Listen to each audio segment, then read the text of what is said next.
I do remember as a teenager that my father had always difficulty walking. He was limping when he was taking steps, and those symptoms gradually got worse over time.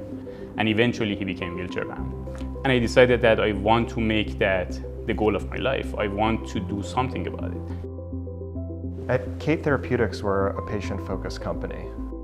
For us, it means that we factor the patient into all of our decision-making processes.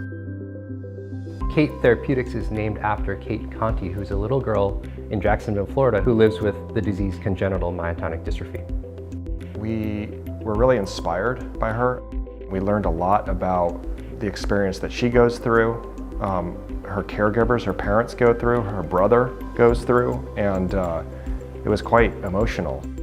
AAV gene therapy is a therapeutic strategy that can be used to transfer the healthy versions of the genes that are broken, that are faulty and are not working properly, to the target or desired tissue in the body. One of the problems with AAV-based gene therapy has been that they do transduce or bring genes into cells fairly effectively, but it requires using very high doses. And in some cases, those doses can be toxic and damaging to patients. What Kate has is a much more effective way to evolve more effective viruses, so we can use much, much lower doses and be much safer. What gets me really excited about Kate's technology is that we can address some of the major headwinds in the gene therapy space, in particular around tissue-specific delivery of AAV vectors. This is really something we think of as sort of gene therapy 2.0.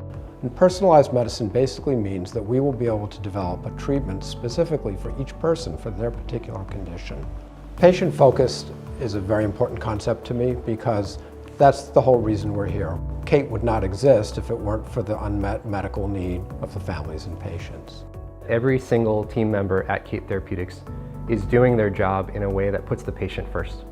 Every single decision that we make is made within the context of how is this going to affect patients and their families.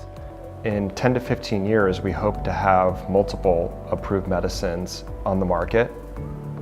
We hope to have a robust discovery pipeline going after a number of different diseases. We're building a team that's in it for the long term, an investor base that's in it for the long term, and we're really just focused on doing right by patients.